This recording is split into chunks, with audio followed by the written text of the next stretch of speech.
Hi, this is Paul. I'm going to pick up on a little bit more of this Jordan Peterson, Konstantin Kisin conversation. Part of why I like this conversation is because Konstantin brings out a lot of pretty common, how can I say it, stylish current thoughts about religion and spirituality that you can find in the secular space today. He's, he's not, oh gosh, how do you frame this? Fad is a little too dismissive. There are certainly styles, fashions about religion and spirituality that inhabit different cultural spaces. And you've got that on a spectrum of people who have read more, read less, talked more, talked less. Given what he's done, I mean, he's obviously an intelligent guy. He's obviously spoken with a lot of different people. He's obviously had some engagement with religion, obviously with his background in the post-communist world. Now that he's living in the UK, all of these things are going to have impacts on someone's spiritual interest. And this is very much the kind of audience that Jordan Peterson is engaging. Now, I think a lot of this, what language can we use? A lot of this spiritual influence is conveyed by, let's say, popular Western Anglo media, which obviously is not only pervasive in places like the United States and the UK, also the Netherlands and Germany, Canada, Australia. Anybody who's imbibing a lot of the popular media in the West. To conceptualize all of this, you can sort of imagine that there are, we can personalize it or depersonalize it, but there are spiritual ideas, customs, and habits that are planted deep within the movies, the stories, the characters, and those are all forming the spiritual intuitions of people commonly. And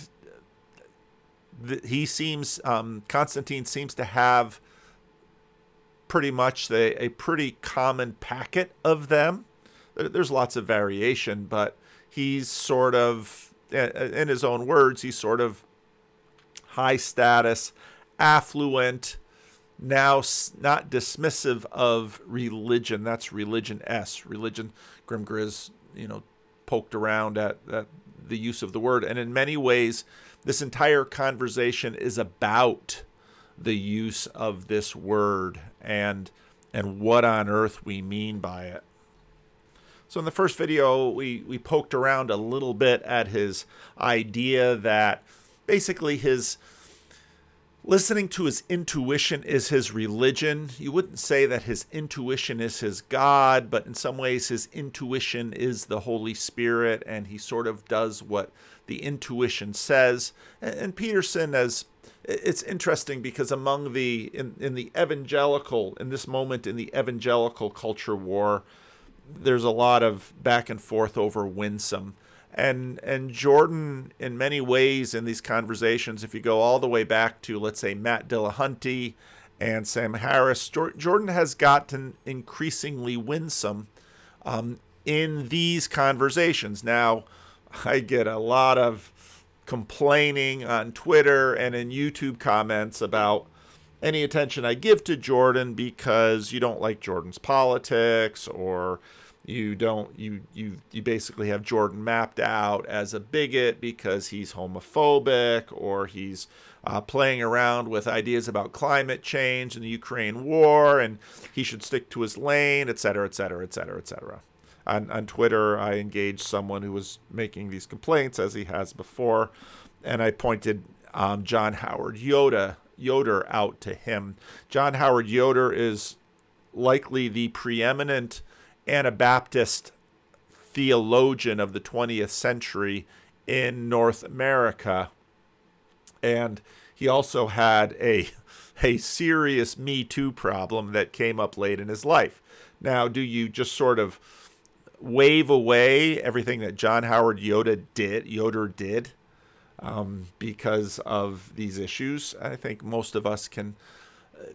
These issues are not beyond thinking about in terms of, let's say, to the degree to which you want to follow someone as a guide, let's say. But that obviously doesn't dismiss all of their ideas. And one of the things that we have now with social media is that people are presenting much more of their lives in a very public way. Imagine, if you will, that all we had of Jordan Peterson are newspaper articles and basically what we have in print, or even what we have in print plus what he's done on public television. In other words, imagine all we had with Jordan Peterson was anything possible to have even before 2007. So we'll even add web pages and internet articles. Social media has radically changed our ability to view people and also our view of them. So I want to pick up at this point in the conversation and listen to a little bit more. Different example. All right, you have different example. You have your anger. Okay. Anger. Fine. Right. Let's use anger. Yes. Okay, so then we might say, well, what sort of being is anger? And it's definitely the case that you get angry in your own way. But it's also the case that if you get angry, everyone can tell that you're angry. And part of the reason they can tell is because they get angry enough like you to understand what the hell's possessing you. Fine. And so this is part of the collective unconscious problem. That's another way of thinking about it, or part of the problem that we share universal biologically predicated motivational and emotional structures.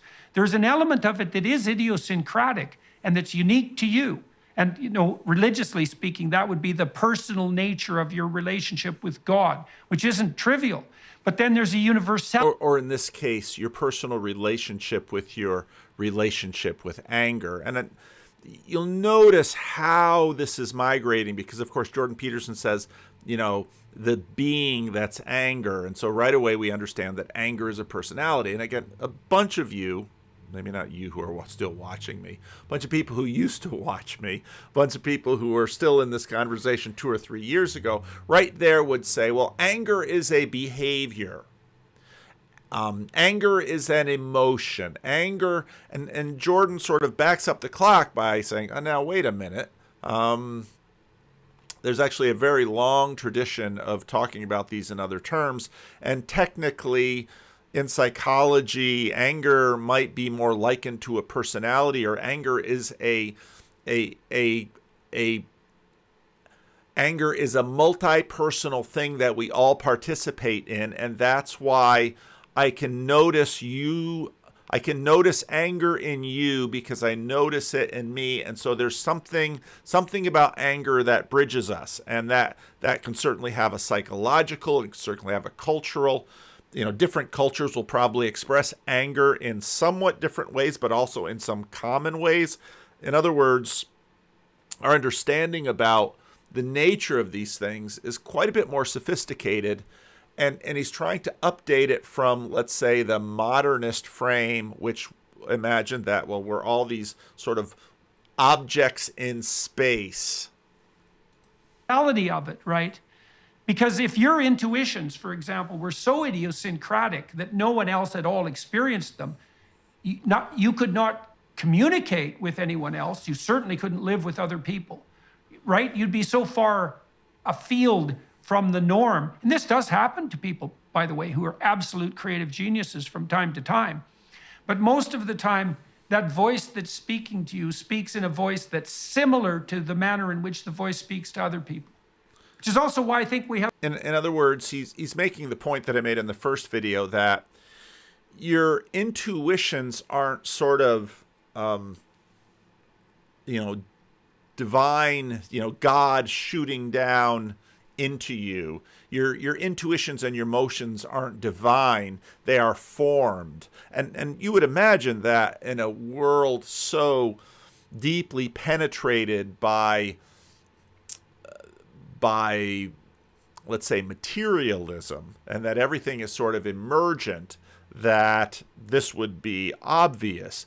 But a strange aspect of the current spiritual fad is that emotions are somehow divinized. Emotions are somehow sacred. Emotions come from the secret, sacred self. And that's why, again, there's a real strain of Gnosticism in our current culture that remains. Have something like a universality of conscience. It's an interesting thought, but I'm still not persuaded by that. If two cans of Coke both have the same shape, does that mean they're connected? See, what's interesting about his example is it's sort of like the blind man and the elephant thing. Once you say blind man and elephant, you already have a shared understanding of an elephant. So in other words, you can't tell the story in a way that actually validates the point you're trying to make with the story. When you say two cans of Coke, you're better off saying, there are two things, are they the same? And then you start to go through the process of, okay, what the process of category. And you can listen to Jordan and Vervaeke and Peugeot talk about category. And basically where the conversation has gone is that you're probably not going to get category just simply from emergence. There's going to have to be something coming down. There's going to have to be something coming down. The question of categorization is a super difficult one, and there's probably going to be some element of emanation, of an idea of the category of can that these sometimes fit to. But again, by the way he asked the question, it's sort of already sneaking in an answer. And that's why you have two things. How do you know that they're a can? Well, see, you almost can't say the question without basically, it's sort of like begging the question. Well, they're connected in some ways because you wouldn't use the word same otherwise, right? Because you're implying a connection by the fact I'm implying similarity of their identity. Yeah. Exactly. Well, that's what I mean. You're implying similarity, and similarity is a very complex concept. I mean, you might say that things are from a spiritual point of view. Okay. So similarity. So they say, well, I have two cans. One is a can of beans, and the other is a can of a highly radioactive compound or highly explosive compound. Suddenly, well, okay, they're both cans, but we're going to approach them in very different ways. And now he sort of pivots to spiritual, and okay, well, now we're back at that word. And what on earth do we mean by that word? Because spiritual, you can go back to the Gospel of John, John 3. Spirit moves the tree. You don't see the wind, but you see the tree moving. In other words, spirit is that which shapes and forces and creates the world. And see, part of the problem that he had in the previous approach to the question was he started with can. In other words, he already started with the spiritual answer. And, well, there's two cans of Coke. Well, you just gave away the answer. How do I know that there are two cans of Coke? What's can? What's Coke? Where do these ideas come from? What's the difference between Coke and carbonated sugar water? So you can see this is a tricky conversation. Actually not in disagreement. You might say that things are... From a spiritual point of view, I'm actually not in disagreement with you. I had a very interesting experience. I studied hypnosis for a long time. Okay, and even what he said, from a spiritual point of view, I'm not in disagreement with you. It's like, oh, what exactly do you mean by that? But again, for the purpose of a conversation like this, it's really hard to just stop the conversation and say, please tell me what you mean by spirit. And please, you just basically said, you said basically, well, we don't know what the similarity is. And you just said, well, here, by a spiritual point of view, we're on the same page. Like, what? And in hypnosis, there is an exercise that you can do. I talked about this when we were on Joe Rogan's show, called the deep trance identification.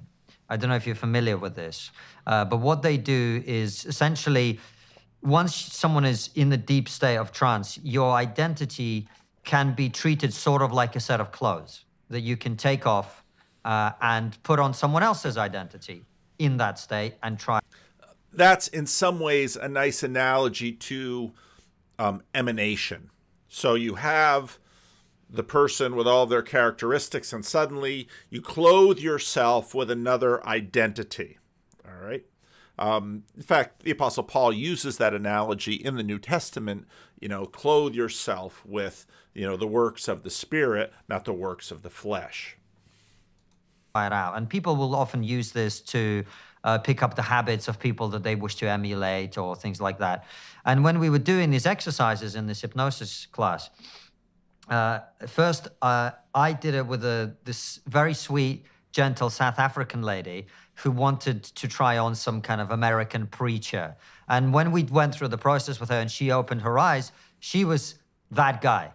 Right, it was. I had to run out of the room because that's how much it scared me, actually, that this was possible. Oh yeah. But when I did. Now, what's interesting about this is obviously she already had sort of an emanation idea about what an American preacher was, and this is back to my point about intuition is already formed. Her idea of what American preacher was. Did she look like me? I'm an American preacher. No.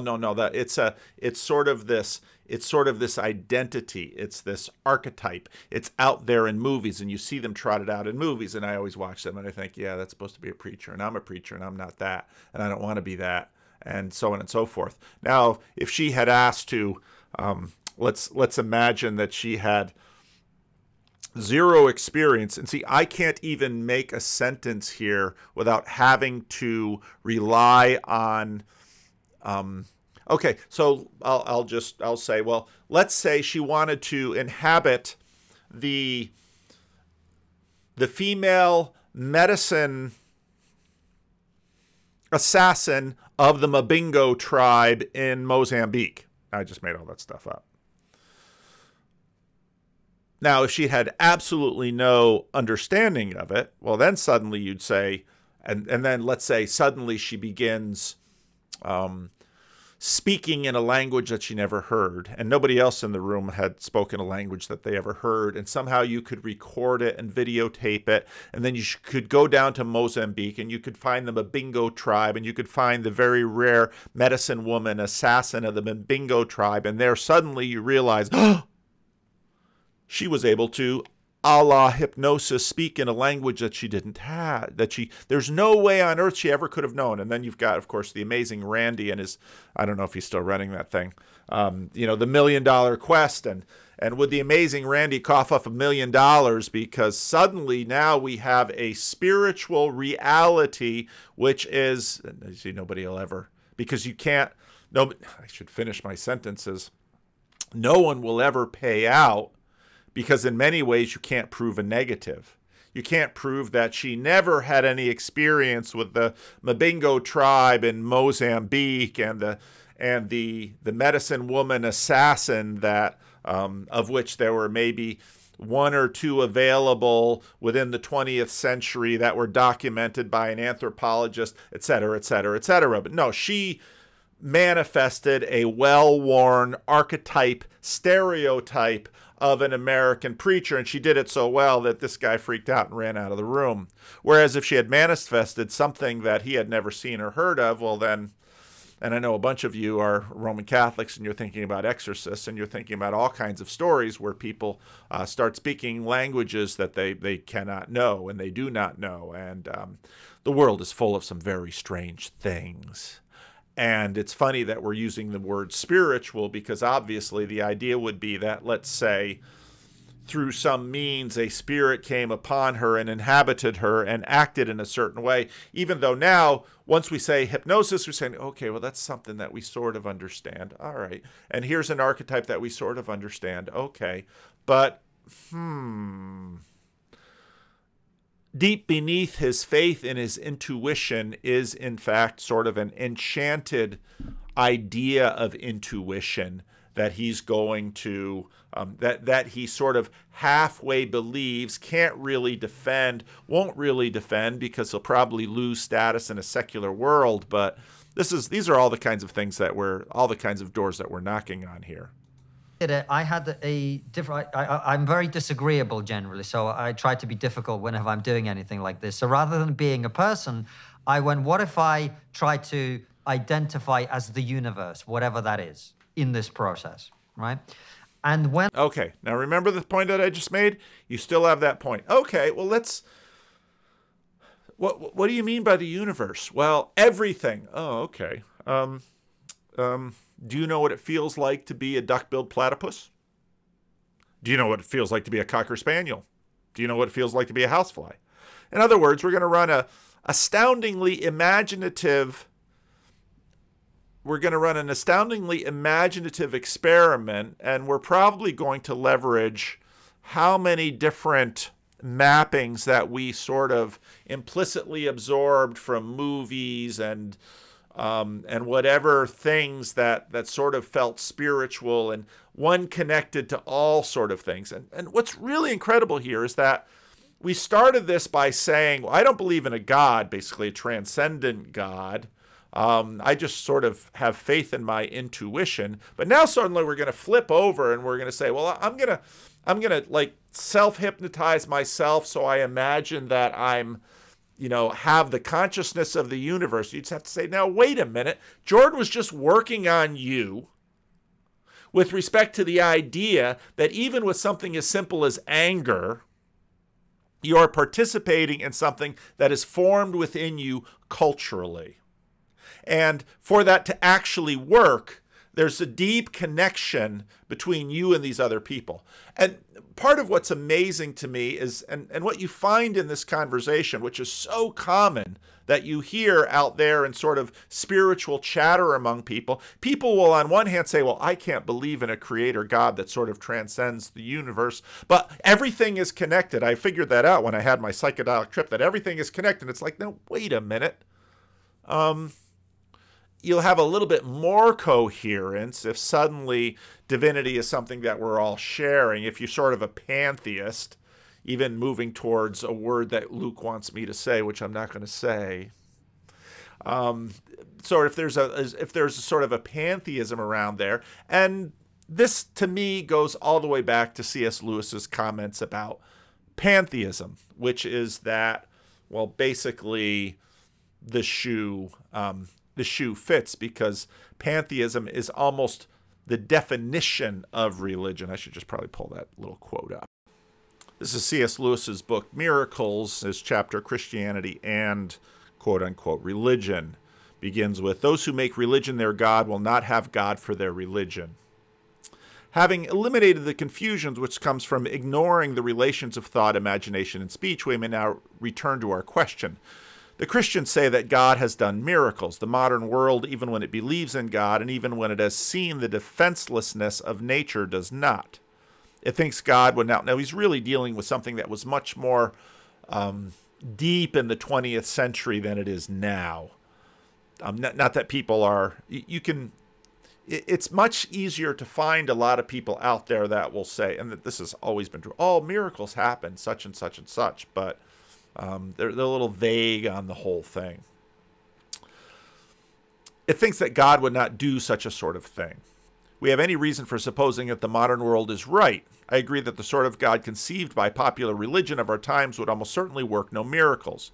Question is whether that popular religion is at all likely to be true. I call it religion advisedly. We who defend Christianity find ourselves constantly opposed not only by the irreligion of our hearers, but by their real religion. And that's what really we're getting into when we're looking at what Jordan Peterson is dealing with Constantine. Speak about beauty, truth, and goodness, or about a God who's simply the indwelling principle of these. Speak about a great spiritual force pervading all things, a common mind of which we all are all parts, a pool of generalized spirituality to which we all flow, and you will command friendly interest. That is as true in the 1940s and 50s when Lewis was writing as it is today. But the temperature drops as soon as you mention a God who has purposes and performs particular actions, who does one thing and not another, a concrete, choosing, commanding, prohibiting God with a determinate character. People become embarrassed or angry. Such a conception seems to them primitive and cruel and even irrelevant. or irreverent. The popular religion excludes miracles because it excludes the living God of Christianity and believes instead in a kind of God who obviously would not do miracles or indeed anything else. This popular religion may roughly be called pantheism, and we must now examine its credentials. In the first place, it is usually based on quite a fanciful picture of the history of religion. According to this picture, man starts by inventing spirits to explain natural phenomena.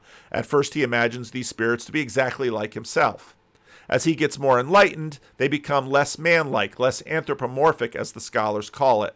Their anthropomorphic attitudes drop off one by one. First, the human shape, the human passions, the personality, will, activity. In the end, every concrete or positive attribute whatsoever. There is left in the end a pure abstraction, mind as such, spirituality as such. God, instead of being a particular entity with real character of his own, becomes simply the whole show, looked at in a particular way or a theoretical point at which all the lines of human aspiration would meet if produced to infinity. And since on the modern view the final stage of anything is the most refined and civilized stage, this religion is held to be more profound, more spiritual, more enlightened than belief in Christianity. Now, this imagined history of religion is not true. Pantheism certainly is, as its advocates would say, congenial to the modern mind. But the fact that the shoe slips on easily does not prove that it is a new shoe, much less that it will keep your feet dry.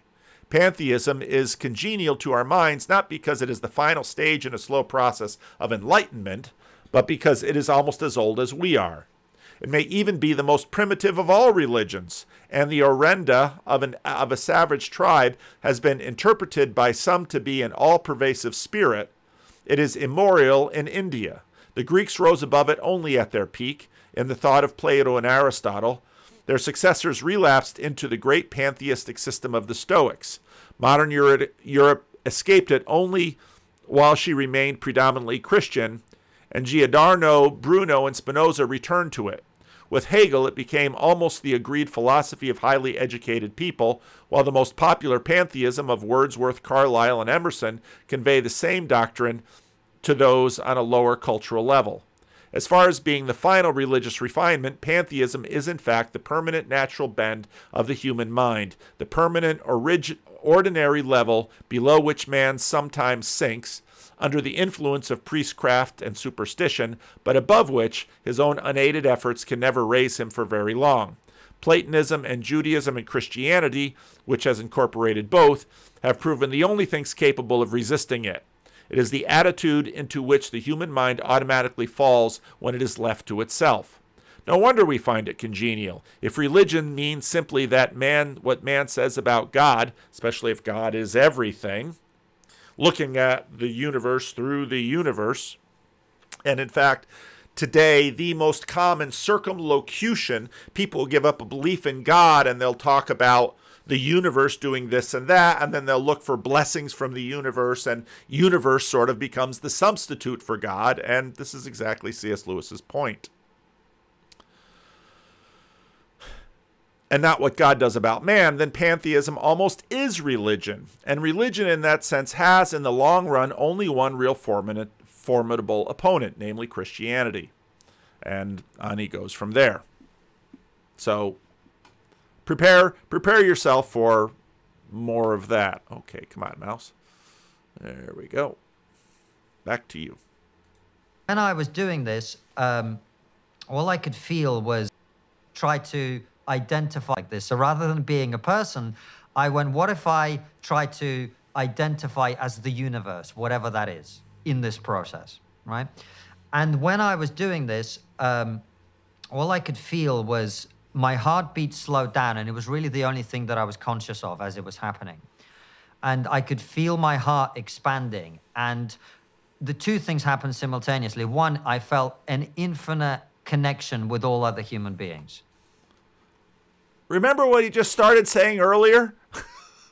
Remember what he said way back then about his intuition? I don't understand how this connects. Suddenly now, before, his intuition has him be a solely thing and he can't imagine a God. Now suddenly, he's connected to everything. In that moment. And the second thing I felt, and this was just, I'm not saying this is what it is, and I'm not making any truth claim about it, but this is what I experienced at the time. You know how the universe is Now, even just that little... Now, we all know why he made that little comment. Because if he stands up and says, "Thus says the Lord," then everybody's going to kvetch. So he can't... But he's basically just said, well, when I saw the universe as God does, and when I sort of in my imaginative or even self-hypnotic state, or maybe I took some substance to, in that moment, realize Godness in me and Godness all over the place, that just sounds a little pretentious, especially if you're going to be an agnostic. So you make a little statement like that and you just sort of pull back. So and it's sort of like saying, "I mean no offense, but," and then you say the absolutely most offensive thing that you can imagine. It's like, oh, wait a minute. If you really had meant no offense, you probably wouldn't have said that thing. So, and I don't want to lean too hard on the guy, but this is how people talk. And people talk this way all the time. And people talk this way on the internet partly because they watch everyone else talk this way on the internet. I was watching the evening news with my wife the other day, and there was some disaster somewhere, some flood or something that came through. And so then with the local news crews go out, and they have this guy with the camera, and I've got a picture of me when someone knocked out all the windows of the church a number of years ago. And so then the news crew came out because a synagogue had just sort of been worked over, and so then a church was worked over, and somebody thought, well, this is some hate crime against religion. It turned out to be a hate crime by a guy against his father, who was mad at his father, so he took a steel bar and broke all our windows. It's like, hey, dude, if you're mad at your father, go break his windows. We're not your daddy. Oh. So, but you put that TV news camera in front of people, and you know what they say? They say whatever everybody else has said when you put the TV news camera in front of them. And there's like 1,000 little scripts that go around the culture.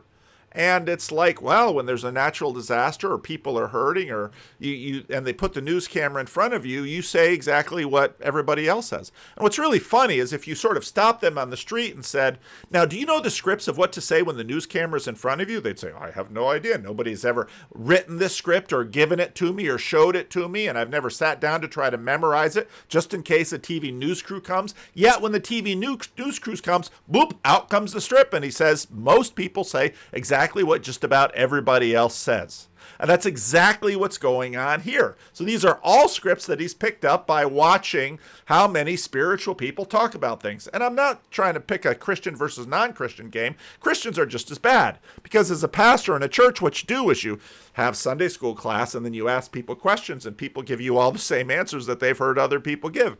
And again, if I'd asked them a quiz about it, well, they wouldn't be able to do it. But once you put them in a Sunday school class and you ask them the question, you know, the shortest answer is always Jesus, but many of the other answers just come out because these are all the kinds of things that they heard from their parents, and these are all the scripts they sort of tell. And so what we have here is basically sort of I don't believe in God, I'm an agnostic. But then again, really, when I think about spirituality and religion, I'm a pantheist, even if I'd never used that word, but that's the script that everybody says. Expanding, and it's expanding.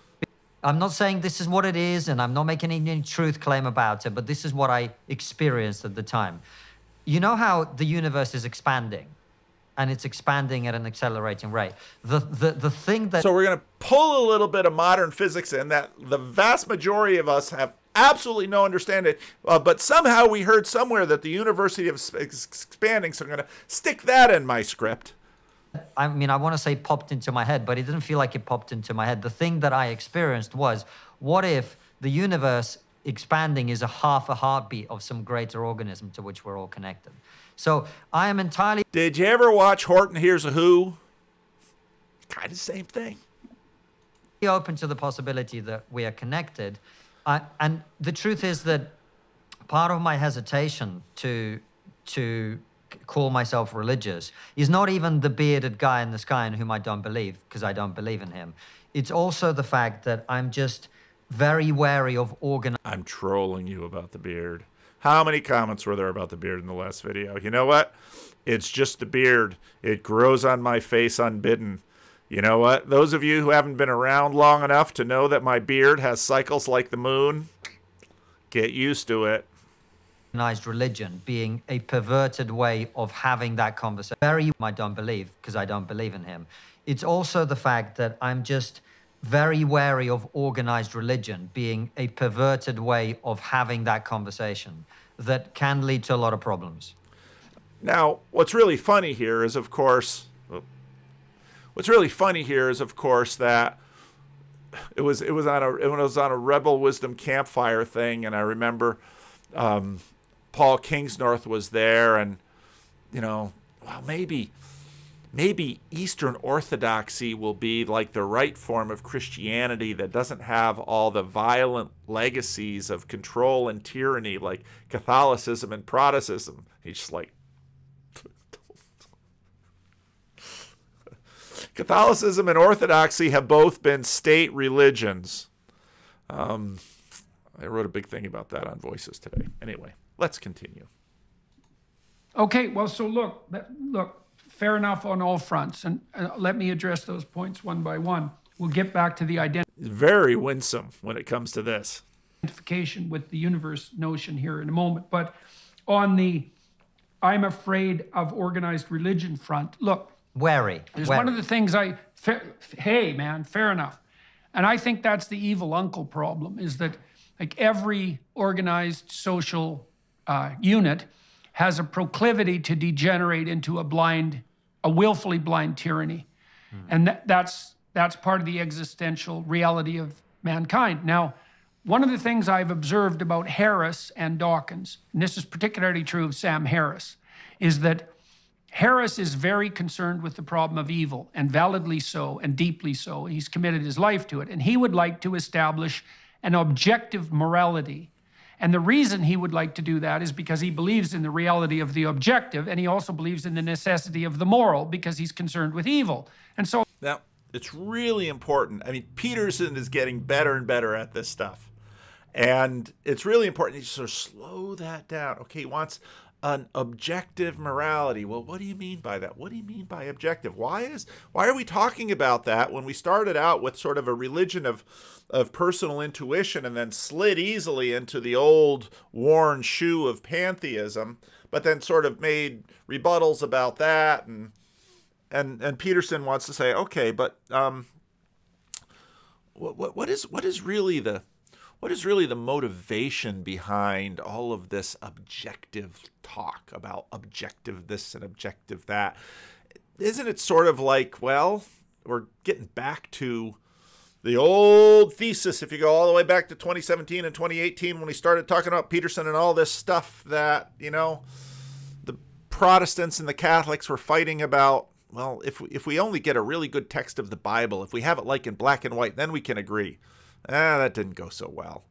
So then, what if we had, what if we can like measure how long it takes to drop a sphere? And it's be like a 17th century measuring, which won't be like a nuclear clock. But today we have understanding that gravity is just ever so slightly different, and we've got theory of relativity all that time. But if our definitions of right and wrong are just so airtight that, and now there's a way, again, if you read C.S. Lewis's addendum on the abolition of man, it's not that we need to sort of be reminded that murdering people is wrong. We all understand that. What we differ on is when it's justifiable. That tends to be how. But we want this objective thing because here's the thing about the quest for objectivity in this is in many ways sort of like the quest for the desire about pantheism. And one of my favorite examples that I've used often about pantheism, it comes from the movie Avatar. I haven't watched the second one yet. I'll probably take a peek at it when it shows up on one of these streaming services. But the funny thing about pantheism is that, they're all there in this world and they got the hair and they latch onto the flying creatures and they have the big tree and they have all of this stuff and it's all pantheism. It's all one, except when, of course, the evil colonial warlike materialist army is there for the unobtainium, and then suddenly nature starts to fight back. And what was it, EULA or something like that? Isn't that what you have to sign when you get a piece of software? Isn't that the EULA? EULA is with us. It's like, That's exactly Lewis's point. You can't, the reason the Force is so attractive is because you can wield it. And the impersonal doesn't choose. That's why we don't want universe to be personal, because once it has a will, it will oppose us. And so what we sort of want is to have morality be objective so that we can wield it. But that is, in fact, basically the way things are already. You already know that murder is wrong. Your wielding it is the cases in which you believe it is justifiable for some greater good or for some common good or for something else like this. What you don't want is another will above you that's going to say, no, you're wrong, and I'm going to hold you accountable. Now, we want that for, let's say, genocidal dictators who have sort of slunk out of the world without a Nuremberg trial like Hitler and Stalin and Mao. We certainly want, and for, whoever messed up your child or drunk driver killed your loved one or something, then suddenly all the language of hell comes trotting out of people who are, for the most part, just nice pantheists. But no, when they've done something bad about you, now you want a divine judge. Oh, okay. Unless, of course, you're like someone who really believes in divine judgment, like the Amish, who make a scholarship fund for for the children of the man who murdered all their little girls in school. But where on earth would they learn such a thing apart from religion? Well, I'm kind of on board with that, which is why Sam and I really actually can talk. But the problem that Sam has conceptually, as far as I'm concerned, is that he identifies the religious enterprise with the totalitarian spirit. And that's the same mistake the postmodernists make when they identify Western culture with the patriarchy. It's like, look. Now, notice how useful this spirit language is. Because the totalitarian spirit, now suddenly we can say, oh yeah, communists and Nazis are sort of at two ends of a spectrum, communists and fascists, but they both participate in the totalitarian spirit. And if there's something about that's sort of holding the West together, it's sort of this anti-totalitarianism. But we discover this sort of freedom is actually sort of hard to maintain. And if you go back to this Tim Keller comment that I've played on a number of videos, it's on the Vanderclips channel now, you realize that, well, a lot of people sort of figure that we should somehow cheat this freedom in order to maintain this freedom. We have to sort of get rid of free speech in order to maintain free speech. And Peterson actually sort of, was it in this video where he starts out talking about, that's his sort of, but of what he sees going on in Florida. Now he's got connections to Florida because he's either got a home in Florida or Michaela's living in Miami. Miami's now become the center of the Daily Wire stuff and all that stuff. So he's paying attention to Florida politics, but that's his point. It is the case that large-scale systems can ossify, become willfully blind, and degenerate into tyranny. But that doesn't mean that that's their central animating spirit. Now, you see the same thing with the 1619 Project in the United States. This claim that the fundamental foundation, so animating spirit, that drove the formulation of the United States was the tyrannical desire to dominate, oppress, and enslave. And you have to say, well, let's give the devil his due. Every human organization tilts towards corruption by power. But that doesn't mean that's the central animating spirit. And so I would say, well, the same thing applies on the religious front. Like, my sense is, and we can certainly discuss this, is that, and this is really useful to think about in relationship to Wilberforce. So he was a Christian Protestant. William Wilberforce. Operating in Britain. And he, in many ways, single-handedly forced the British Empire to not only abandon slavery, but to oppose it on the world seas for 175 years. And it imposed it upon the Islamic world, too. He did that in 100% as a consequence of being animated by the spirit of Protestant liberalism. And that was a consequence of the dissemination and distribution of the Bible, because the idea was human beings are made in the image of God and slavery is wrong, period.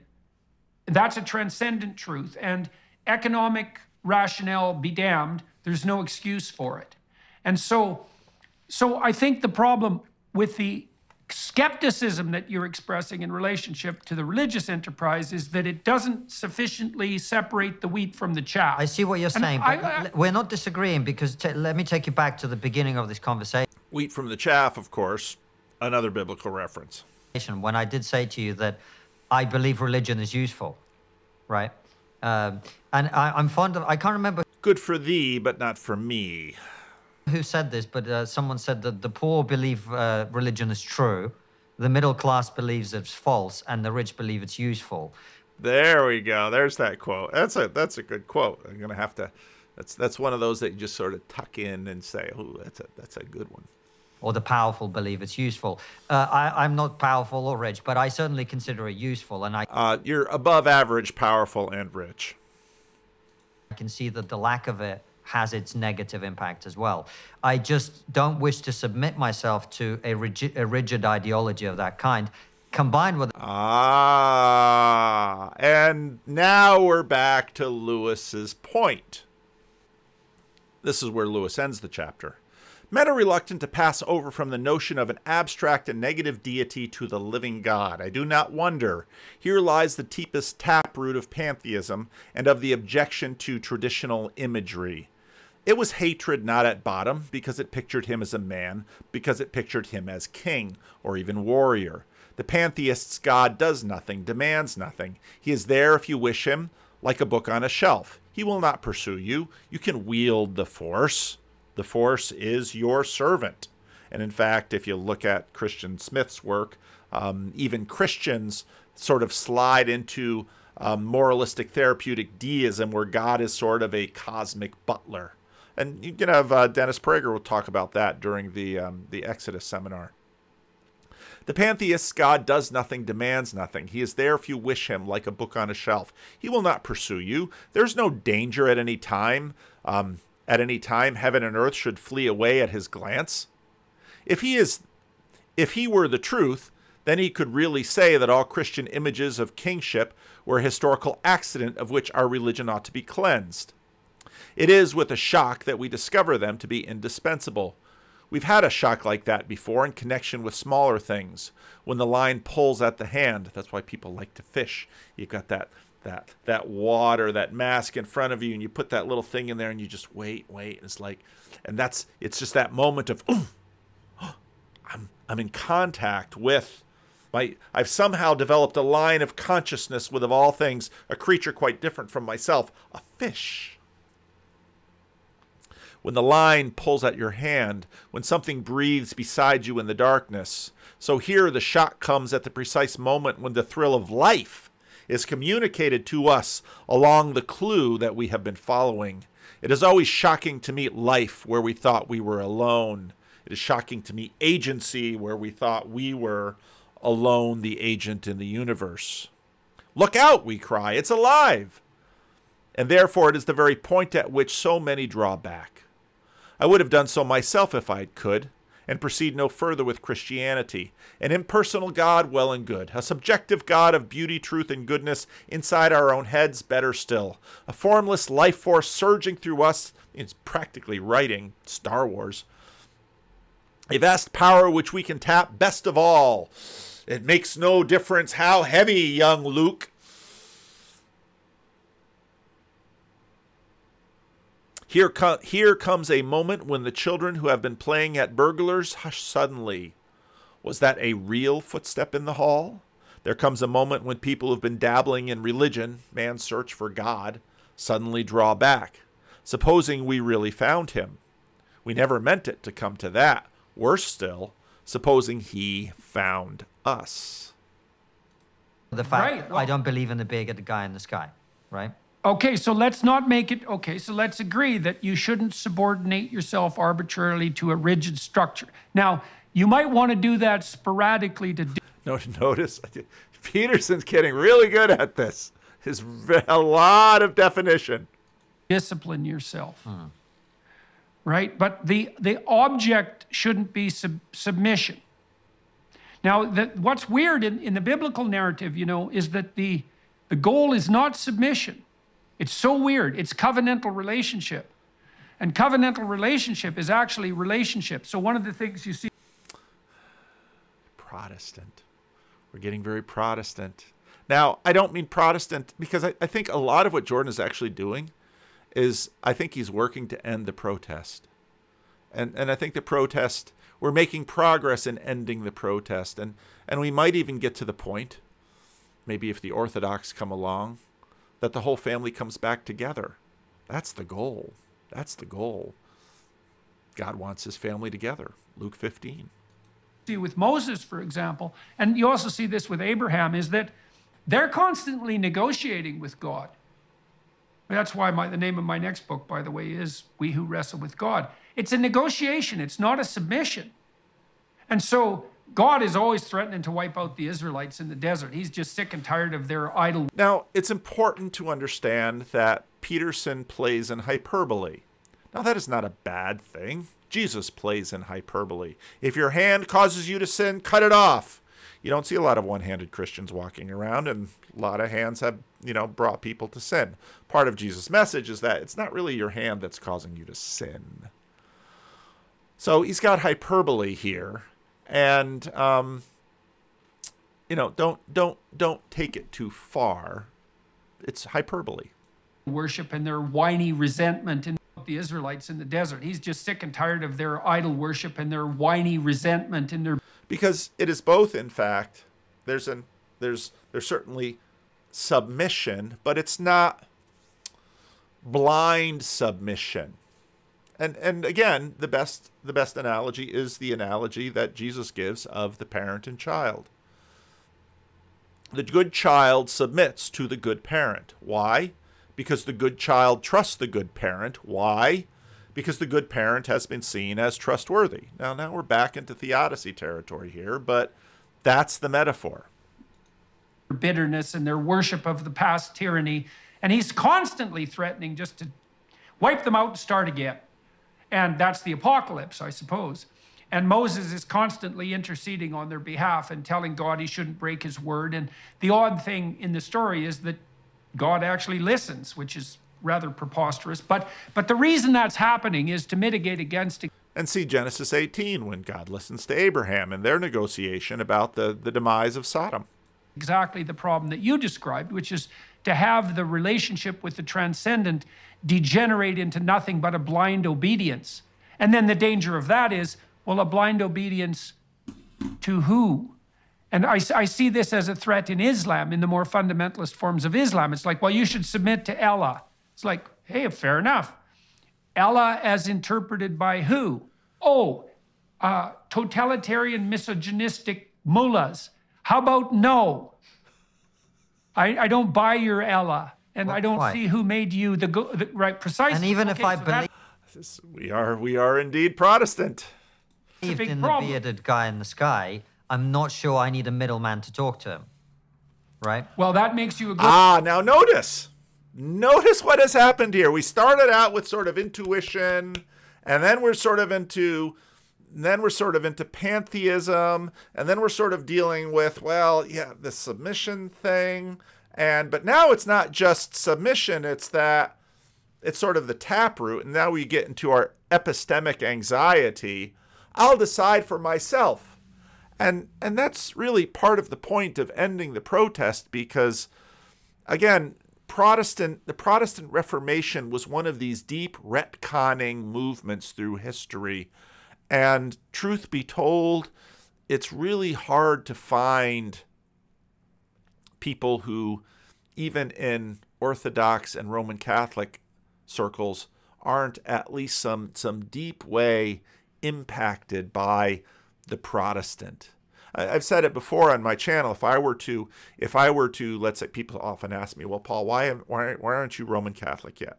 Why aren't you Orthodox yet? Well, for me to go Roman Catholic or Orthodox would be a very Protestant move, because I would have to be choosing.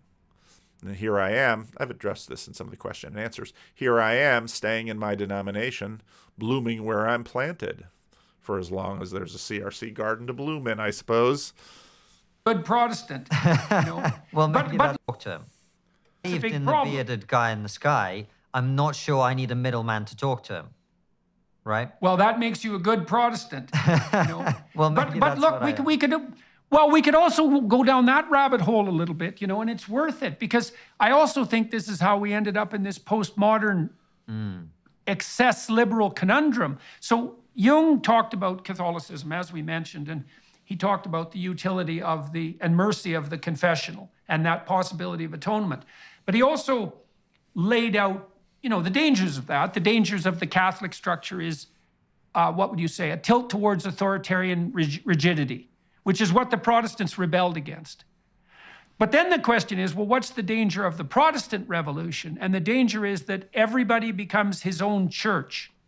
And then here's the problem. You tell me what you think about this. Here's the logical conclusion of that.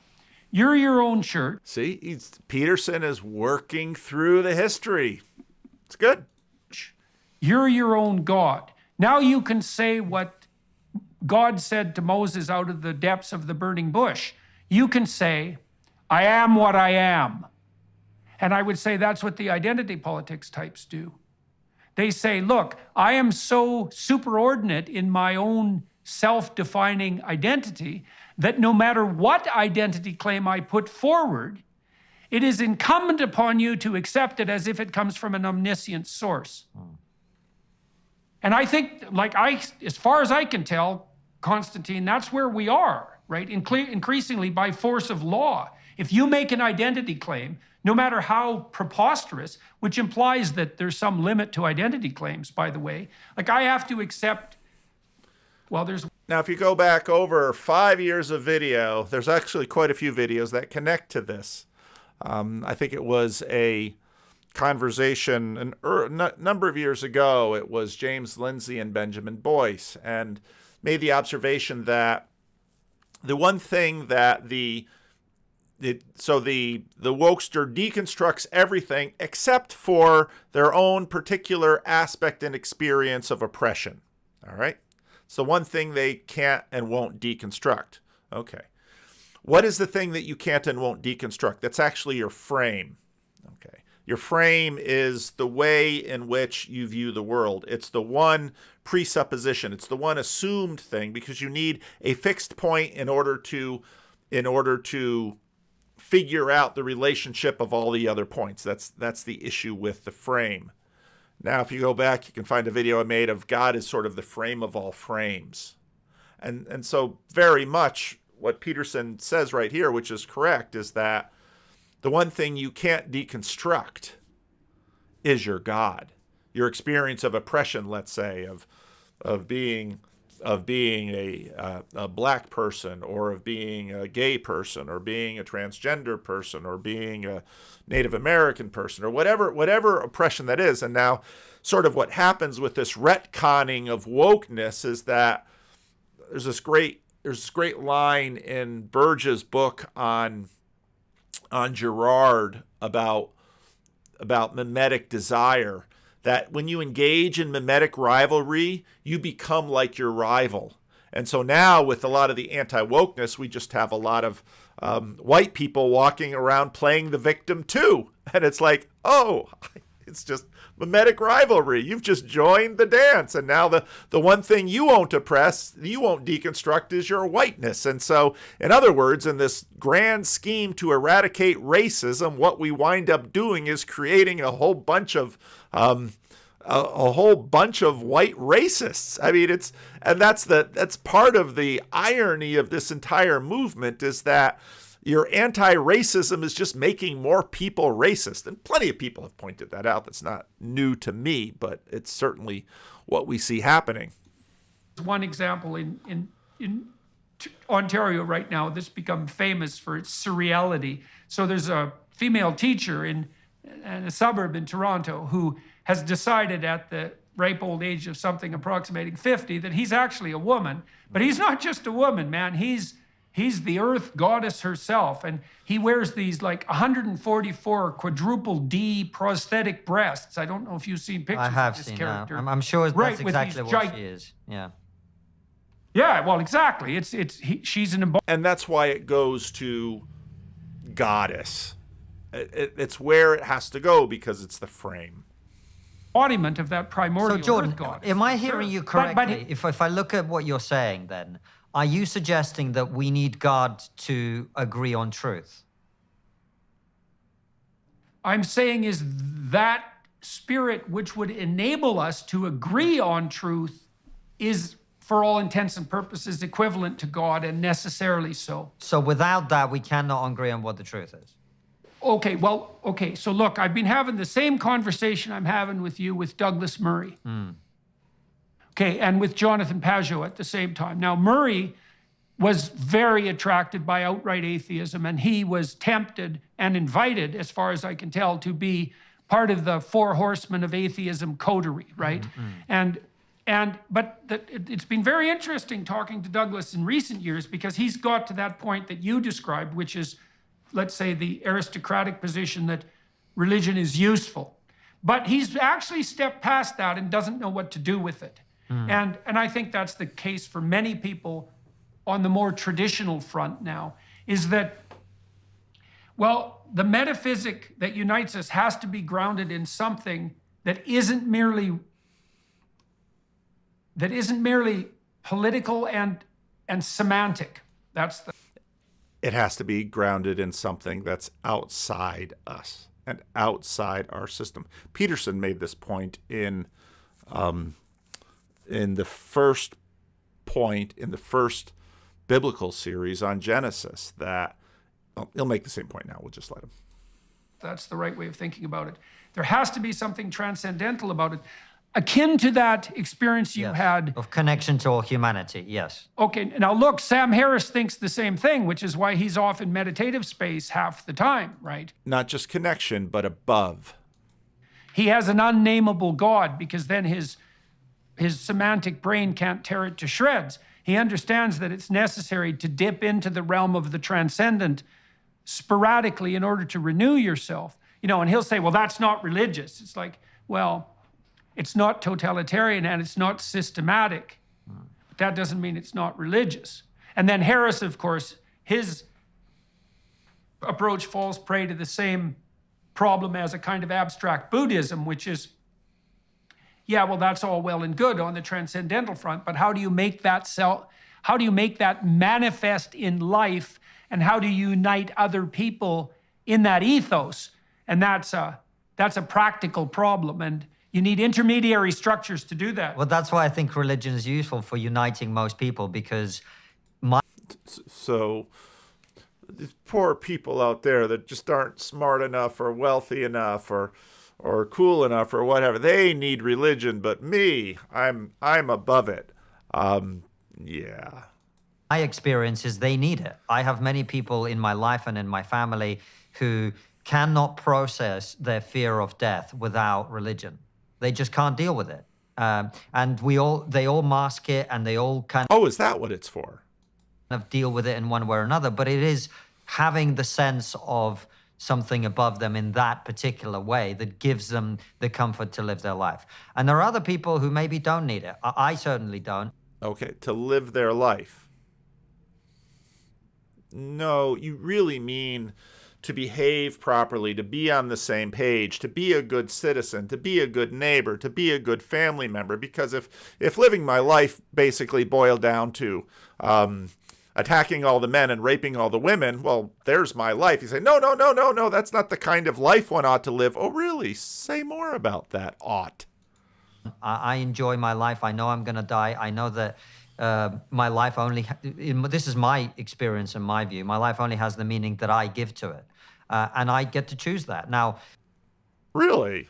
So we're going to forget anything that Nietzsche said. We're just going to derive all these values ourselves. We're going to think them all up. And we say there is no God. Aha! I look in the mirror. Here I am. that puts in question the nature of morality. I appreciate that. And for society, there Yes, it does. has to be a structure that gives you a sense of morality is. It has to give others a sense of morality. We all have to figure that out. Back to C.S. Lewis and the problem of pain. It's the strange thing about this morality, and he makes the point that in Judaism, the numinous and the moral, this is Moses in Exodus, suddenly become bound. The numinous is not the same as the morally good, and a man overwhelmed with awe is likely, if left to himself, to think the numinous object beyond good and evil. The numinous might be, you look up at the stars of the sky and it's like, wow, stars of the sky, that's incredible. You don't think about good and evil. You just look at the beauty and the glory and the majesty of the stars in the sky, or Yosemite Valley, or the Canadian Rockies. It's the numinous. It's awesome. You look at the power of a grizzly bear when you're in the Canadian Rockies and it's like, grizzly bear, majesty. It's not about good or evil. It's about, I'm going to get eaten. This brings us to the second strand or element in religion. All the human beings that history has heard of acknowledge some kind of morality, that is, they feel towards certain proposed actions the experience expressed by words I ought or I ought not. These experiences resemble awe in one respect, namely that they cannot be logically deduced from the environment or physical experiences of the man who undergoes them. Look at Yosemite Valley and it's like, I ought not. Maybe we ought to preserve this. If I could put time or the experience of Yosemite Valley in a bottle. That's what we try to do when we take pictures. You can shuffle I want and I am forced, and I shall be well advised and I dare not, as long as you please, without getting out of them the slightest hint of ought or ought not. In other words, with ought or ought not, just like with the numinous, we are sort of dealing with something transcendental. And once again, attempt to resolve the moral experience into something else always presuppose the very thing they're trying to explain, as when a famous psychoanalyst deduces it from prehistoric parricide. If the parricide produced a sense of guilt, what that was because man felt that they ought not to have committed it. If they did not feel so, it could produce no sense of guilt.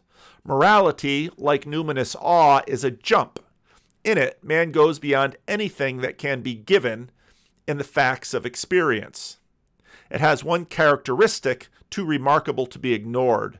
The moralities accepted among men may differ, though not at bottom as widely as it is often claimed, but they all agree in prescribing a behavior which their adherents fail to practice. All men alike stand condemned, not by alien codes of ethic, but by their own. Remember the point I made in the previous thing about what if your cell phone was recording all of the moral obligations that you put upon your neighbor, and what if Judgment Day didn't have any laws which you couldn't somehow have imagined, but you were only judged by that which you tried to impose upon your neighbor? Here's the strange thing about morality. The moralities accepted among men may differ, though not at bottom as widely as claimed, but they all agree in prescribing a behavior which their adherents fail to practice. All men alike stand condemned, not by alien codes of ethic, but by their own, and all men therefore are conscious of guilt. The second element in religion is the consciousness not merely of moral law, but of a moral law at once approved and disobeyed. This consciousness is neither a logical nor an illogical inference from the facts of experience. If we did not bring it to our experience, we could not find it there. It is either inexplicable illusion or else revelation. Which is why I say religion is useful. But for me personally, it's not. So when you say you choose it, but let's go down that road for a minute, because, all right, so you open yourself up to an intuition. And tell me if I've got this wrong. Of course. And the intuition makes itself manifest. And the choice is whether you accept that or not. Does that seem reasonable? Yes. Okay, so that doesn't mean that the source of the intuition is you precisely. It does mean that you have a relationship of choice, though. Okay. But I don't think that's any different than this covenantal idea that I described earlier. I think it's a reflection of the same. I'm not trying to reduce what you're saying to that. I'm saying aware that of that. they're... Yeah, we're having a good faith discussion. So He's being very winsome. What I don't understand, and I'm open to be persuaded, is why the leap has to be made to the idea that this thing that I experience and that I have as a, let's say it's a tool, right? I can dip into the... Now, he's saying, I don't see where the leap has to be made. And here's one of the major points about these kinds of debates, because we don't get there by reason, because the issue really isn't reason. The issue is, and again, Lewis puts this, the issue is surrender. We're not foggy about right and wrong. We're rebellious. It's not that we need to be educated into something. It's that we need to lay down our arms. And this current faddish circumlocution, which is, I don't understand. Notice when people say those things, it's usually not, I don't understand. It's usually sort of a masked complaint in sort of assuming humble ignorance. No, I think you probably do understand. I think what you said earlier is much more the point that you don't want to submit. Now, fair enough, there's negotiation involved, as we said before. It's not just a matter of submitting, because we go all the way back to the beginning of this conversation, and he said, but I can't just choose to believe this. And this is where, in fact, a good number of you are at, because I read the emails and I listen to the conversations. That some of you say, I want to believe, but I can't. And that's where all of these conversations are important. But again, our believing sort of takes us. We don't choose it. And I really have to land the plane here, even though there's more good stuff that are coming down the road.